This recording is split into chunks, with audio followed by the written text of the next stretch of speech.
Sir, NEET 2022 പരീക്ഷയ്ക്ക് ഞാൻ എന്ത് സ്ട്രാറ്റജിയാണ് ഇനി ഫോളോ ചെയ്യേണ്ടത് എന്ന് ചോദിക്കുന്നവർക്ക് ഒറ്റ ആൻസറേ ഉള്ളൂ ഈ വീഡിയോ. ഓക്കെ, അപ്പോൾ ഈ വീഡിയോയിൽ പറയാൻ പോകുന്ന എല്ലാ കാര്യങ്ങളും നിങ്ങൾ കറക്റ്റായിട്ട് ഇംപ്ലിമെൻറ്റ് ചെയ്താൽ നിങ്ങൾക്ക് ഈ വർഷം 2022 നീറ്റ് പരീക്ഷയിൽ തന്നെ നിങ്ങൾക്ക് നല്ലൊരു റാങ്ക് കരസ്ഥമാക്കാം എന്നുള്ള കാര്യത്തിൽ ഒരു സംശയമില്ല. അപ്പോൾ വേഗം കാര്യത്തിലേക്ക് കിടക്കാം. നിങ്ങൾക്ക് 2 മാസം അല്ലെങ്കിൽ 2 to 3 months ഏതാണ്ട് നിങ്ങൾക്ക് പഠിക്കാനുള്ളൂ.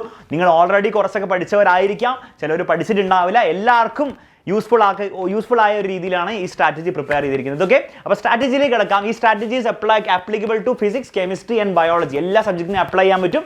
അപ്ലൈ ചെയ്ത് നിങ്ങൾക്ക് നല്ലൊരു സ്കോർ വാങ്ങിച്ചെടുക്കാൻ പറ്റും കേട്ടോ. അപ്പോൾ ഫസ്റ്റ് നിങ്ങൾ ചെയ്യേണ്ടത് എന്താണെന്ന് വെച്ചാൽ, ഒരു സംശയമില്ല, ഫസ്റ്റ് നിങ്ങൾ ഒരു പ്രീവിയസ് ഇയർ ക്വസ്റ്റ്യൻ ബാങ്ക് വാങ്ങുക. എന്നിട്ട് എന്ത് ചെയ്യുക, ആ പ്രീവിയസ് ഇയർ ക്വസ്റ്റ്യൻ ബാങ്കിൽ കൂടെ ജസ്റ്റ് ഒന്ന് വെറുതെ പോവുക. ഓക്കെ, വെറുതെ ഒരു ഒബ്ജക്റ്റീവ് ഇല്ലാണ്ട് കേട്ടോ.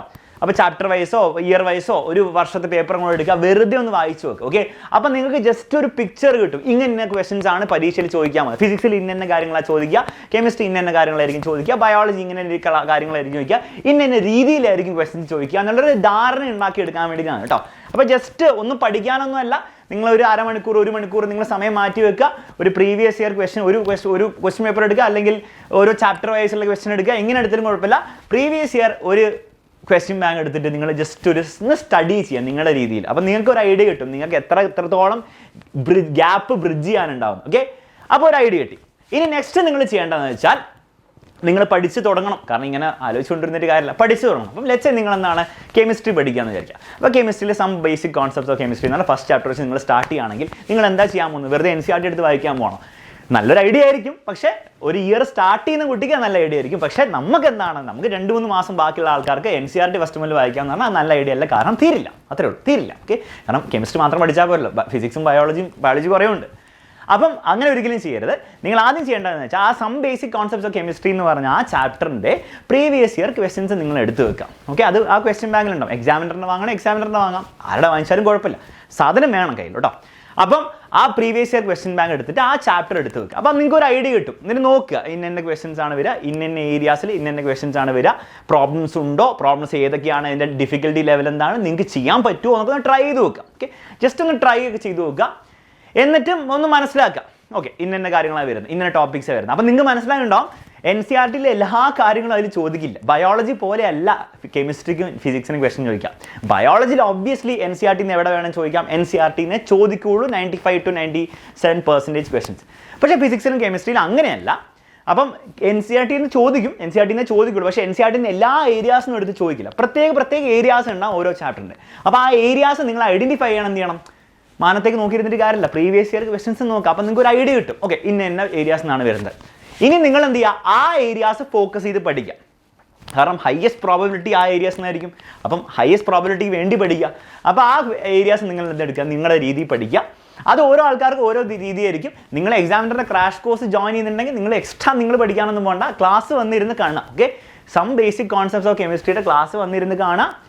അതിൻ്റെ നോട്ട്സ് ഡൗൺലോഡ് ചെയ്യുക, റിവൈസ് ചെയ്യുക. ടെസ്റ്റ് പേപ്പർ ഉണ്ടാവും അതിൻ്റെ, അല്ലേ MCQ ടെസ്റ്റ് ആപ്പിലുണ്ടാവും. ചാപ്റ്റർ വൈസ് ടെസ്റ്റ് പേപ്പറിൽ സം ബേസ് SBCയുടെ എന്താണെങ്കിലും ടെസ്റ്റ് പേപ്പർ എടുക്കുക. പഠിത്തം കഴിഞ്ഞു കേട്ടോ. അപ്പം അത് നിങ്ങളുടെ പഠിത്തം അങ്ങനെ കഴിഞ്ഞു. ഇനിയിപ്പോൾ നിങ്ങൾ വേറെ ക്രാഷ് കോഴ്സിനാണ് എൻറോൾഡ് എങ്കിൽ നിങ്ങൾ അങ്ങനെ പഠിക്കുക. ഇനി ഒരു ക്രാഷ് കോഴ്സിന് എൻറോൾഡ് അല്ലെങ്കിൽ നിങ്ങൾക്ക് എന്തെങ്കിലും സ്റ്റഡി മെറ്റീരിയൽ ഉണ്ടാവും, ആ സ്റ്റഡി മെറ്റീരിയൽ ഉപയോഗിച്ച് നിങ്ങൾ പഠിക്കുക. നല്ല സ്റ്റഡി മെറ്റീരിയലാണെങ്കിൽ നല്ലത്. ഓക്കെ, അപ്പോൾ സ്റ്റഡി മെറ്റീരിയൽ ഏതാണ് സാർ ഫിസിക്സിനും കെമിസ്ട്രിക്കും വേണ്ട, അത് ഈ ചാനലിൽ തന്നെ വീഡിയോസ് സെപ്പറേറ്റ് ഉണ്ടാവും. അപ്പോൾ നിങ്ങൾ എന്ത് ചെയ്യുക, അത് ഫോളോ ചെയ്താൽ മതി. ഞാൻ ഈ വീഡിയോയിൽ പറഞ്ഞ സമയം കളയുന്നില്ല. നിങ്ങൾ എന്തായാലും ആ ടോപ്പിക്സിന് വെയിറ്റേജ് കൂടുതൽ കൊടുത്ത് പഠിക്കുക. അതായിരിക്കും ഏറ്റവും ബുദ്ധി. പ്രത്യേകിച്ച് നമുക്ക് കുറച്ച് സമയം ബാക്കിയുള്ളൂ, എല്ലാം പഠിക്കാനുള്ള സമയം ബാക്കിയില്ല.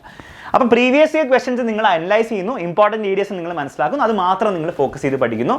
അല്ലാത്ത കാര്യങ്ങൾ ഫോക്കസ് ചെയ്ത് പഠിച്ചിട്ട് പ്രത്യേകിച്ച് കാര്യമില്ല. കാരണം 2 വർഷത്തെ സിലബസ് ആണ് നമുക്ക് തീർക്കാനുള്ളത്, അതിനുള്ള സമയം ഉണ്ടാവില്ല. ഓക്കെ, അപ്പം ഈ രീതിയിൽ നിങ്ങൾ എന്ത് ചെയ്യുക, ചാനലൈസ് ചെയ്യുക നിങ്ങളുടെ പ്രിപ്പറേഷൻ. ഓക്കെ, പ്രീവിയസ് ഇയറിൻ്റെ ക്വസ്റ്റ്യൻ നിങ്ങൾക്ക് എക്സാമിനറിൻ്റെ ക്വസ്റ്റ്യൻ ബാങ്ക് വാങ്ങാം, ഏത് വാങ്ങിയാലും കുഴപ്പമില്ല. എക്സാമിനറിന് വാങ്ങണം, താഴെ നമ്പറും കാര്യങ്ങളും കൊടുത്തിട്ടുണ്ട് കേട്ടോ.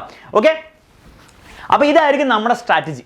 ഇത്രയേ ഉള്ളൂ. ഓരോ ചാപ്റ്ററും നിങ്ങൾ ഈ രീതിയിൽ, ഫിസിക്സിൻ്റെ അടുത്ത് നിങ്ങൾ വർക്ക് എനർജി പവർ എന്ന് പറഞ്ഞ ചാപ്റ്റർ എടുക്കുക. നിങ്ങൾ ഫസ്റ്റ് ചെയ്യേണ്ടത് ചാപ്റ്റർ പഠിക്കാനല്ല, നിങ്ങൾ ഫസ്റ്റ് ചെയ്യേണ്ടത് പ്രീവിയസ് ഇയർ ക്വസ്റ്റ്യൻസ് എങ്ങനെയാണെന്ന് നോക്കാം. ഓക്കെ, ഒബ്വിയസ്ലി അതേ ക്വസ്റ്റ്യൻസ് പരീക്ഷയിൽ വരുന്നതുകൊണ്ടല്ല, പക്ഷേ അതേ ഏരിയാസ് ആയിരിക്കും പരീക്ഷയിൽ വരാം. അപ്പോൾ അത് ഫോക്കസ് ചെയ്ത് നിങ്ങൾ എന്ത് ചെയ്യാണ്, പഠിക്കുകയാണെങ്കിൽ നിങ്ങൾക്ക് കുറച്ചുകൂടി എളുപ്പമായിരിക്കും. ഓക്കെ, ഞാൻ വീണ്ടും പറയുന്നത് എന്തല്ല, പ്രീവിയസ് ഇയർ ക്വസ്റ്റ്യൻസ് മാത്രം എടുത്ത് ചെയ്ത് പഠിക്കാനല്ല, അത് അണ്ടർസ്റ്റാൻഡ് ചെയ്ത് ആ ഏരിയ എടുത്ത് പഠിക്കാം. അപ്പോൾ നിങ്ങൾ ക്രാഷ് കോഴ്സിൽ ക്ലാസ് കാണാണ്, നിങ്ങൾ ഓട്ടോമാറ്റിക്കലി ആ ഏരിയാസ് ആയിരിക്കും ഫാക്കൽറ്റി കറക്റ്റായിട്ട് പഠിപ്പിക്കുക.